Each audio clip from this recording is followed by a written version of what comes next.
Hello there. How are you? Fantastic. Do you know where you are? Well, allow me to help you. Frying pan! Look at that! Now back to me. Now back to that. Now back to me. What did you just see? A Spaniard and a Chinese merchant? You ask why? Because I said so. You ask how? I tell you to stop asking. They are in the year 1762. When were the 1700s? You look it up on Google. Google not working? You wiki it. You're an idiot. That's better. Silence is golden.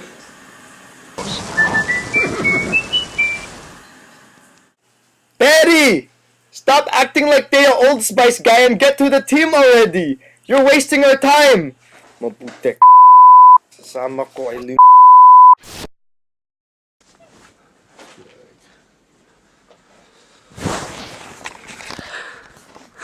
Thanks for being so patient with me, folks. Today, we're here to celebrate a mixing of cultures. Which is why we previously referred to the Spaniard and the Chinese merchant in the year 1762, in which the British took over Manila at the height of the 7 Years' War.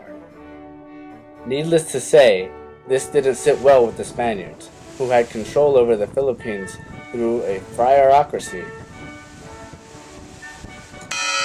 It also led to increased hostilities between the Chinese merchants.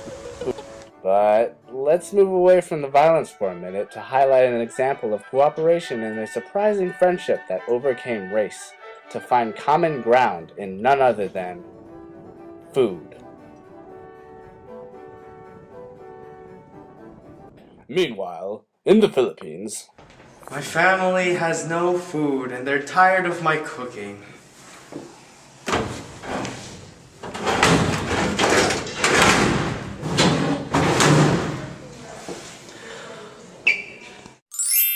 I have an idea. I'm gonna write a letter to my friends Adrian and Rodrigo.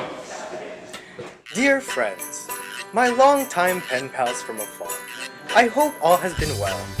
It has been a while since our nights on the beach, under the stars, toes in the sand, just shooting the breeze.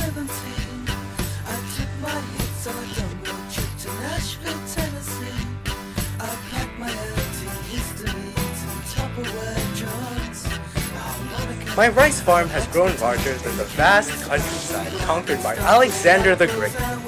Rodrigo, I hope that your vineyard has grown tenfold. And to Adrian, my rice farm will always be larger.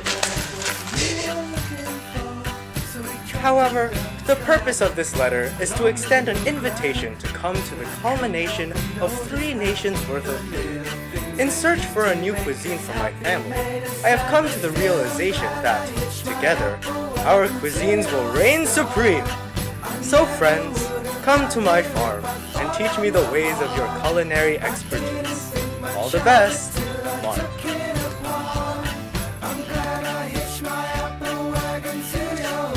so the 3 went out to rekindle the bonds of friendship through food and family.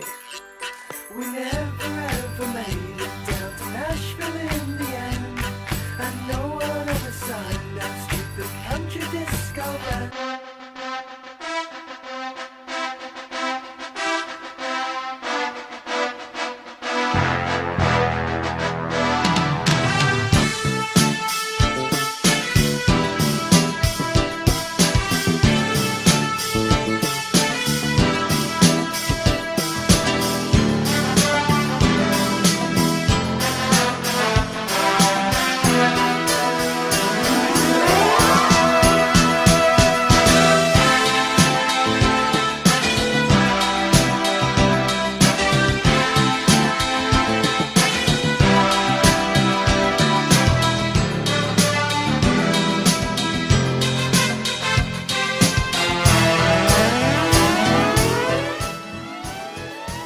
Mark, Rodrigo, and Adrian are reunited and their culinary conquest begins.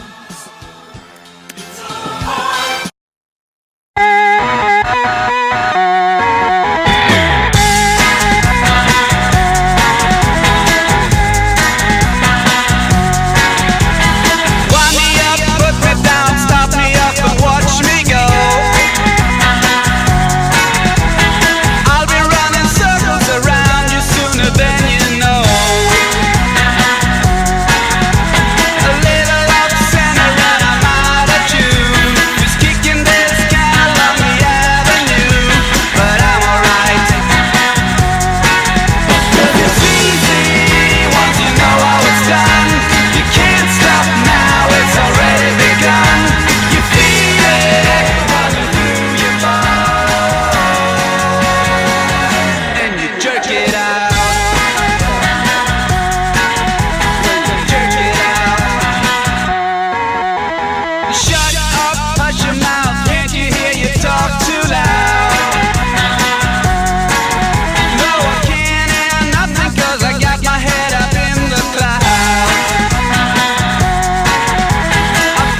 was good. What was the name of all the food we just cooked?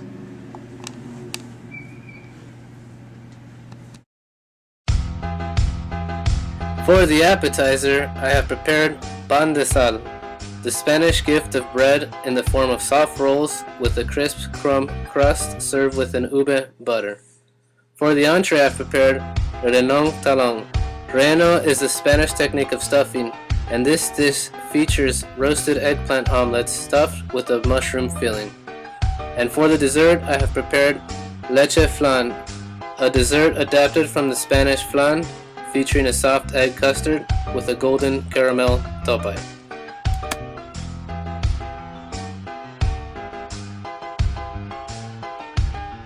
For the appetizer, I have prepared lumpiang Shanghai, the Filipino take on the Chinese egg roll, featuring a pork and vegetable filling and served with a sweet chili sauce.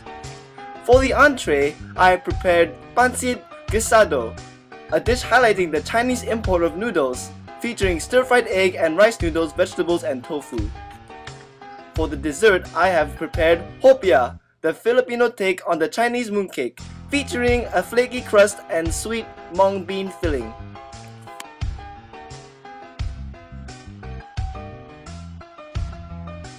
For the appetizer, I have prepared pandan lemongrass tea, a refreshing infusion of 3 native Filipino flavors: pandan leaves, lemongrass, and the citrus fruit calamansi. For the entree, I have prepared adobo sagata, the national dish of the Philippines that highlights the sour component found in the cuisine. This version is made with chicken quarters stewed in soy sauce and vinegar and finished with coconut milk. For the dessert, I have prepared puto, a type of kakanin or rice cake that highlights the importance of rice in the Philippine diet. These cakes are made from rice flour and coconut milk and steamed. That was good. I think I'm gonna teach my friends what you showed me. We should all do this again sometime. Yeah.